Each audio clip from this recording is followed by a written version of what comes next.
What's up, everybody? Today I have a new video which is going into detail on the first character I would like to kind of showcase to you guys.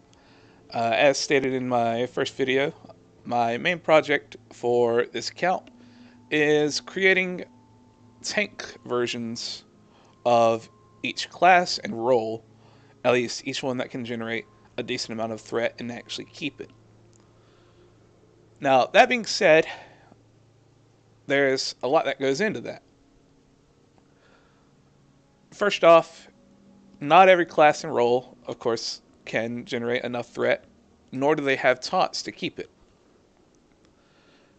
Also, there are mechanics, where you have to taunt back and forth between a main tank and off tank most times, to let some stacks of like a bleed effect or something expire, or, just what have you. So, just a brief disclaimer, all of my builds aren't exactly geared for everything. They can take on a few amazing challenges. They can do a few things people would not expect them to be able to do in the first place. But they can't do everything. And most of the time, they certainly cannot do Ice Crown, Citadel, anything. So, let's get right into it. This fella here is my Shaman. And he is the only Shaman tank on this server.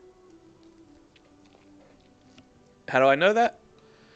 Well, it's easy enough when you go walking around and people are like, wait, why do you have defense gems? Wait, you're an enhancement shaman. Why do you have a shield? Wait, that's a tank shield. What's going on? And people just treat you like a total outsider. People are just so shocked and baffled. And of course, they do end up calling you like retard and stupid and stuff like that. But you get some people who are like, oh man, he did it. I've always wanted to see that happen. He did it. Now let me go ahead and say the results are somewhat underwhelming to some people. Everybody wants to be like, oh, well, if you can't do anything in Ice Crown Citadel, if you can't go doing like a heroic version of like Trial of the Crusader 25 man, if you can't survive in there, you're worthless. Just give up. And I would like to point out that at max, those are just 3 instances of all the Wrath of the Lich King content that is out there. I can go into, like a daily heroic with this character, and if the tank happens to not like the dungeon or so, and they just drop out, well, guess what? We don't have to wait in the queue, because I can just pull out this spec. Granted, of course, I can't queue for it, because Blizzard... But anyway. That being said, let's get into the actual breakdown of this character. So first off, you're wondering, threat. How do you do it? How do you generate it? And more importantly, how do you keep it? Well, that is where the social aspect of the game comes in, right? I can't do anything specifically by myself. I always have to have a rogue or a hunter as a friend go with me. Because if I try and get a pug to do it, they just simply don't understand. They're like, trick of the trade or misdirect? What are those? Why would I use those on a shaman? Why do I use those to help you tank? If you truly are a tank, you should be able to do all this on your own. Well, the thing is, if I do get long enough time on the initial pull, and if I get to actually pull off some of my moves first, I actually can obtain it and keep it for a while. Now, of course, another disclaimer here. If I have like a 6,000 gear score Ret Paladin just coming through with his Shadowmourne and just, rolling his face across his keyboard, there's not much I can do. especially if he doesn't want to use like Hand of Salvation or anything like that. And unfortunately, on this server, that's what you find a lot of. It's just a lot of people just rolling through, trying to be a champion, trying to get to the top of this stupid meter.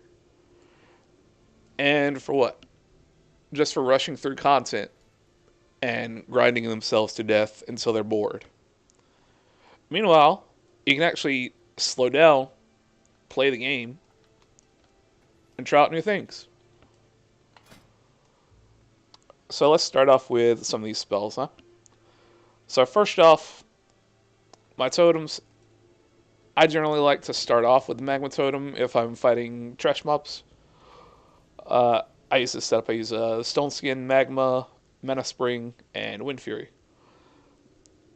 And you're probably thinking, well, Jonara, shouldn't you be, getting more health, or maybe Cleansing Totem could be more helpful, or, just something. And sure, there's situations, but Healing Stream does virtually nothing in this expansion. Yeah, 132 out of nearly 30k. It's not worth it. Now, I will say this, I do have a bit of trouble with mana, so I always have to keep Water Shield up. And of course, there's no way to even get close to Earth Shield. It's way down here in the Restoration spec. So, I can't go Earth Shield, I can't get that nice passive healing or anything like that. But what I can do is I can go and get Water Shield, and I can use Powered Shields or Improved Shields. Ah, that's right. I don't bother with that because I'm not just a DPS. I'm actively getting hit.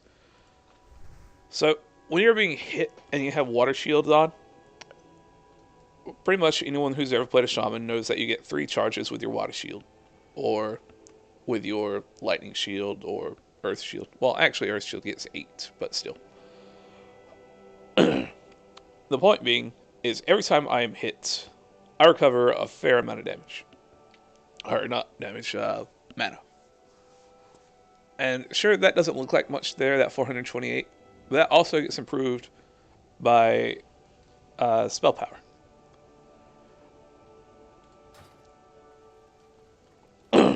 So, start off with those. I like to start off with Frost Shock. As you see at the very bottom of the tooltip at the lower right, it says causes a high amount of threat. And so far, I have found that to be true. Especially with the high critical strike chance that Shamans, enhancement Shamans get pretty much passively without having to work towards it. And of course, the Sanctified gear does help. I've got nearly a 40% crit chance. Now, that's pretty good. It's not as high as it could be. Like, if I were in DPS and if I wanted more crit, I could easily get more crit. But as a tank, that's a good amount. And as a tank Shaman that has one spell that generates a high amount of threat, if I get crits on those, that's just that much more threat. Now, obviously, in a multi-target situation, not so helpful. I have to tell the crew, hey, this is a specific mob I'm going for.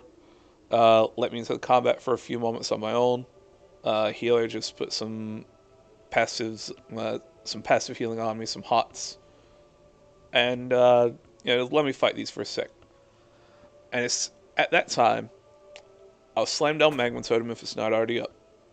And then I'll start spamming the Fire Nova and Frost Shock on the selected target. After I get about 2 of these Fire Novas off, that's when I'll tell people to hop in. Now, for those who are paying attention, you see this is just eating my mana. Especially when Magma Totem runs out, I have to put it down again. That's 1,000 mana. Fire Nova, 1,000 mana. I can do Fire Nova about, 9, maybe 10 more times. That's it.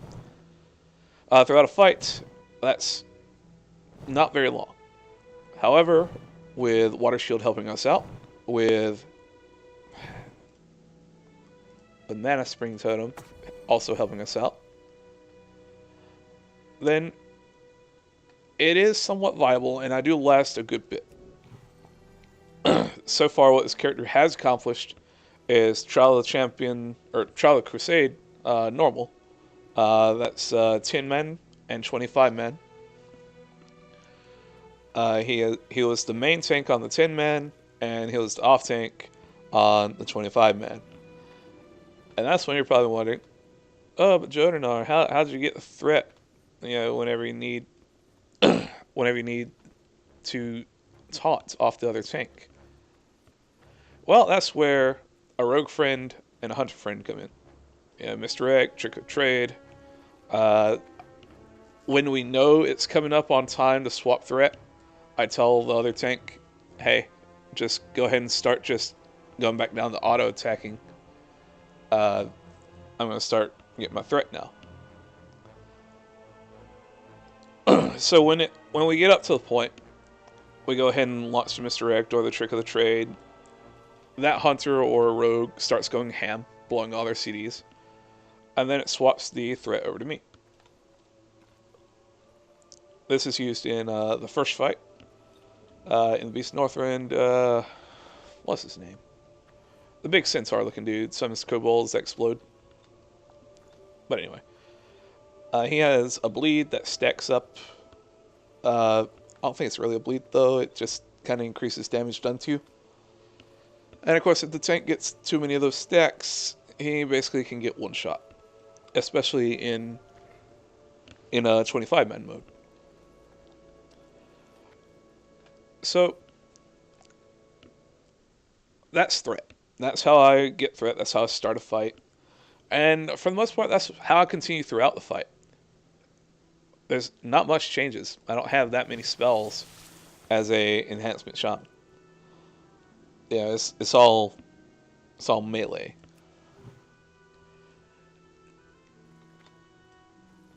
So the next step is survivability.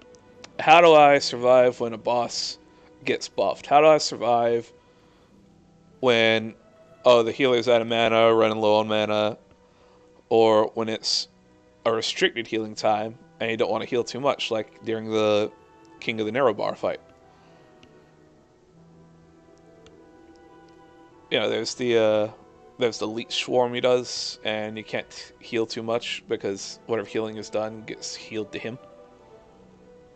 So you have to be very careful not to heal players over 50% health, because anything past that goes to the boss.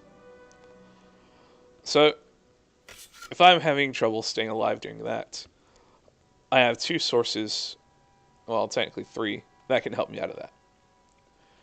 First is Shamanistic Rage, which makes this whole build actually work, and it makes this whole build actually worth it. Because this reduces all damage by 30%. 30%. That's more reduction than a Death Knight's Bone Shield. That's more than Death Knight's Frost Armor? What's it called?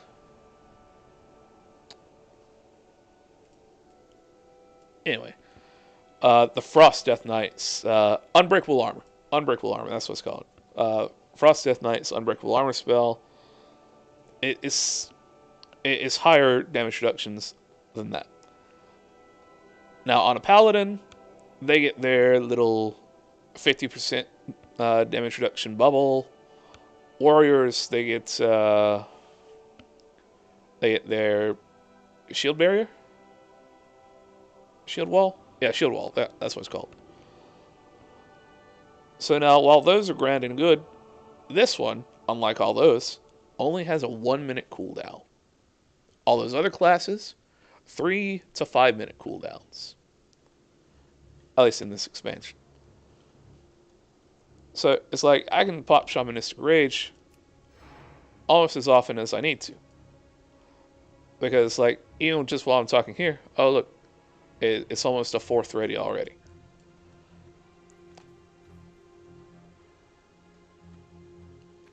So that is also another way that I can get mana back as well, is while I'm using this, and I actively do, I can pop that. I can get a good bit of my mana back. If I have Water Shield on, it makes it even more so. I also have a Glyph. Glyph of Storm Strike. It increases damage a bit.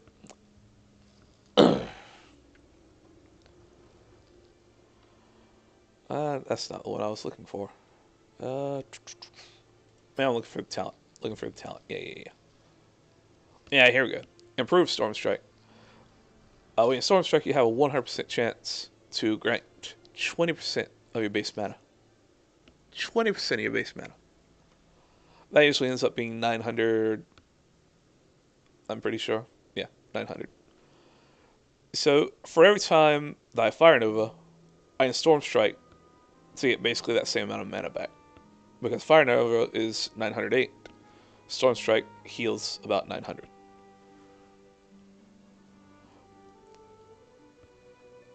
Alright, so I'm on my last legs. I need to start healing myself a bit. Or perhaps I'm taking too much damage throughout the fight. Well, first off, we have Maelstrom Weapon. Anyone who's ever played Enhancement Shaman should be familiar with this. This is a talent that's lasted since late BC, all the way up through until they changed the talent trees completely in Mists Pandaria. And in fact, if I'm not wrong, even Mists Pandaria had it. Although I think it was one of those passive things you get at level 10. I could be wrong. But anyhow. The point is, it lasted for at least 2 expansions. So Maelstrom Weapon is, as you're casting spells, as you're fighting, pretty much whenever you're dealing damage, you have a chance to get a charge of Maelstrom Weapon. Maelstrom Weapon is a buff that can stack up to 4 or 5 times, and the more stacks you have, the less cooldown that some of your spells have. It's restricted to Lightning Bolt, Chain Lightning, Less Healing Wave, Chain Heal, and Hex. So you're probably thinking, well, how does that help you much? Those are all caster stuff. Well, even as a shaman, or even as an enhancement shaman, you still get intellect on a good bit of your gear. And in this expansion, intellect means spell crits. Let's see. Yeah, my total crit chance is 25%. And these generate pretty fast because I have a fist weapon. It moves quickly. Let's see. I have a Wind Fury weapon. That makes my hits even faster. I might as well be swinging as fast as a Fury Warrior, if not faster. And that's with single weapons, by the way.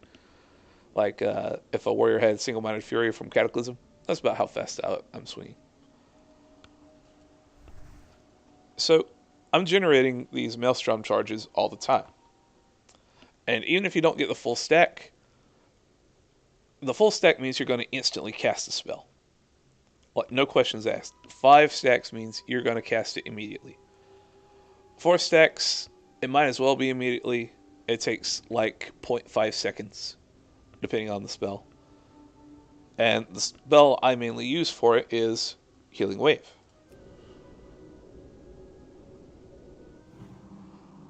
So as you see, that healed 8,000. And that wasn't even a crit.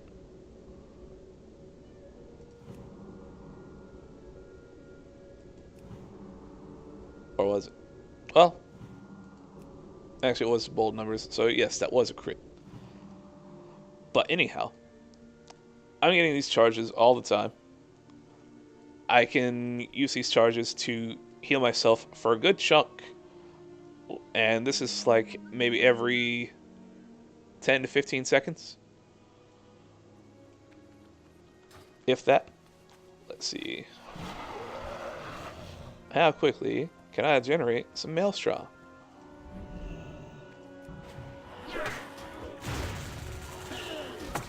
We're already at 2 charges. Alright, so in about 3 or 4 seconds, we got about 3 charges.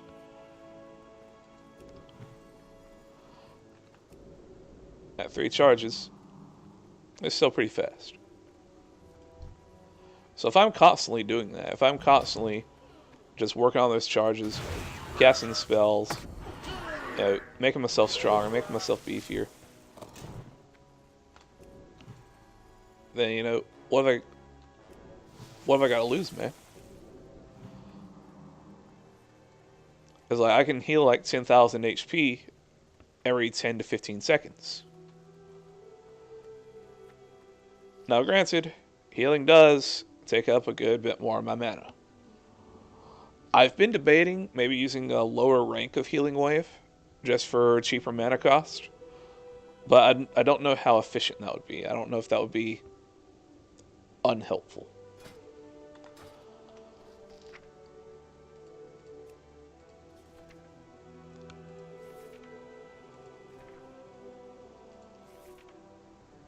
Okay, so Healing Wave.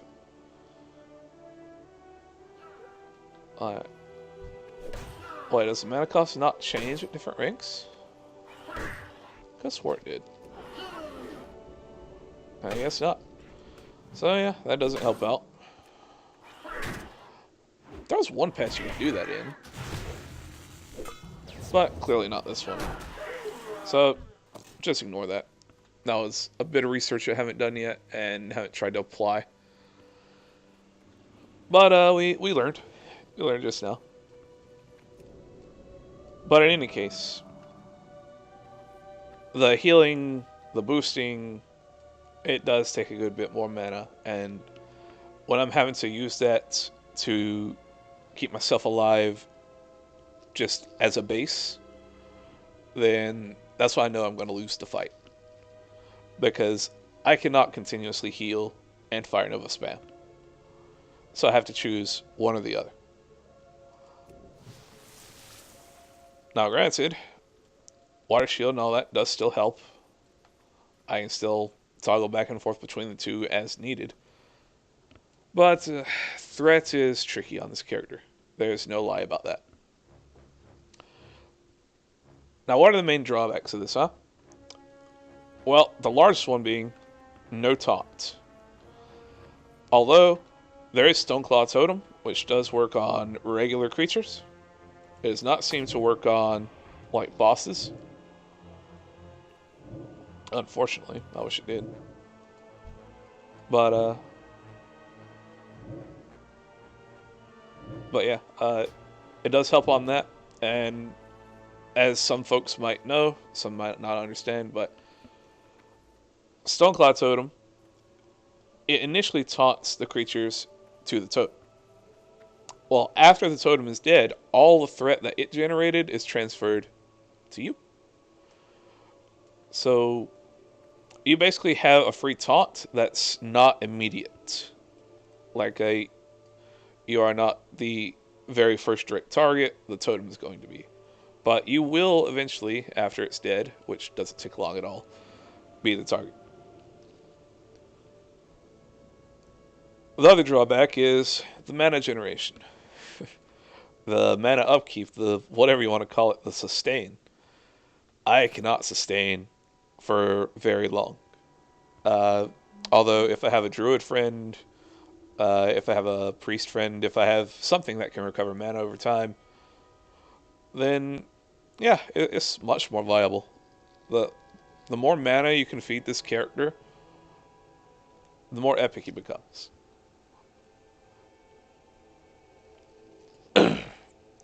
Now, of course, one other thing that is bad about it is the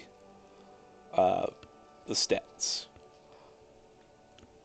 Dodge. As we all know, in Icecrown Citadel, there was a dodge debuff for the duration of the expansion that reduces dodge by 20%. Now, all other classes, they get the utilization of being able to gem and enchant for bonus parry, bonus bonus block, bonus defense, whatever. I have to gem for just defense, and because of my gear, I get a lot of agility.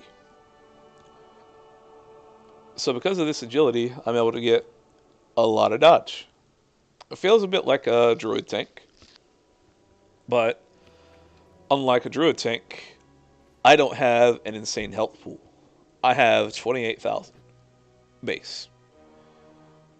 Now, of course, I can blow a rune scroll, and oh look, I'm at 30,000. Congratulations, you have as much as a 5,000 GS warrior. Actually, probably a little bit less. But I have healing, and I have shamanistic rage. And gear-wise, I have some special little pieces. But beside the point, it is troubling.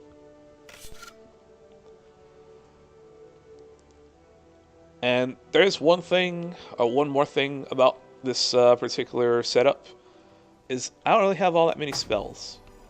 I like being able to press a lot of spells while I'm tanking. I like being able to, have a lot of different utilities, things to get me out of trouble.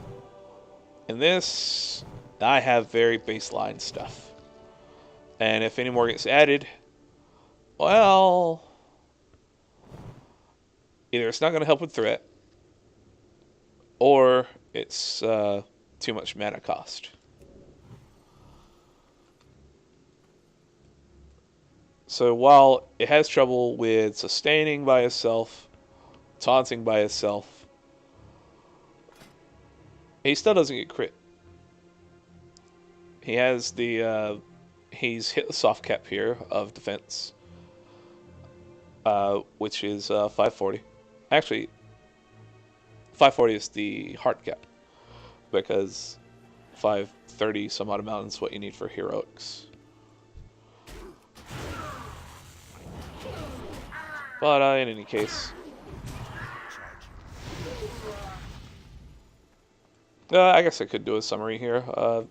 In summary, this is a introduction to my Shaman Tank character. You'll be seeing a few videos in the future with me attempting more raids, more bosses with them. Just little things to challenge myself.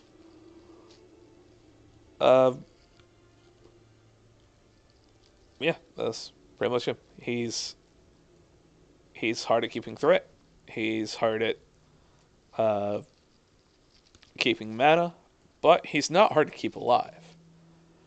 As long as he actually has the threat of whatever is being done, he stays alive. There's no question. There is no doubt.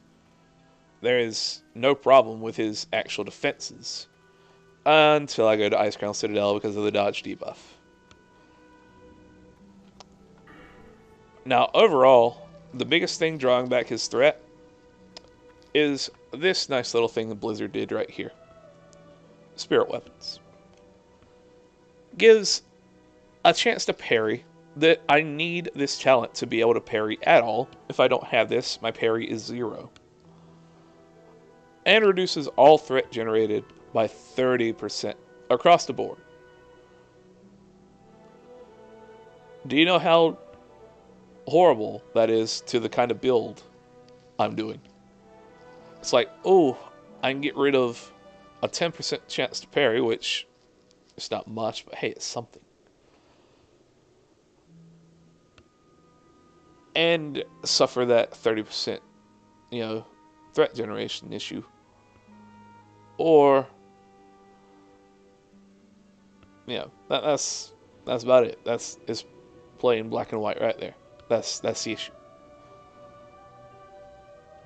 Now, I would love to be able to just kind of drop that and just go without the parry, but I don't know. I haven't felt that brave yet.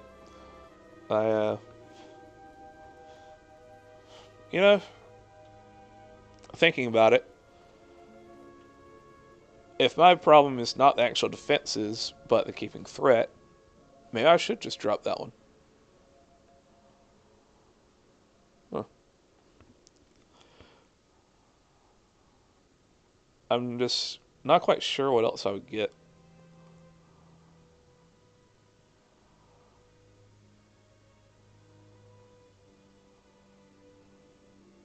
Hmm. I just could get improved shields to get more mana. That could be nice.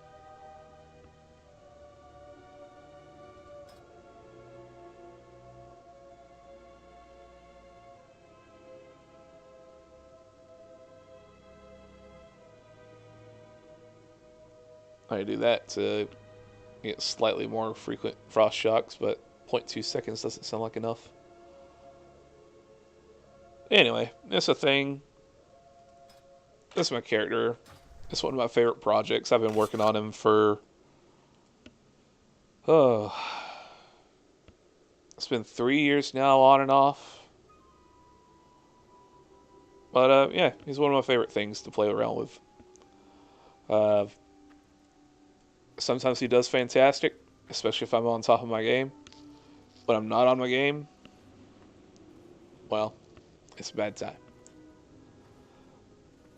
But yeah, this is a introduction to my Shaman Tank character.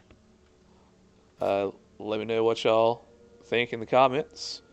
If you would like to see any particular challenges, any footage of him going up against any specific bosses from the Wrath of Lich King era, or even if you want to send him back in time to like Burning Crusade stuff, either way, yeah, just let me know what kind of challenges you want to see him go for. All right, peace.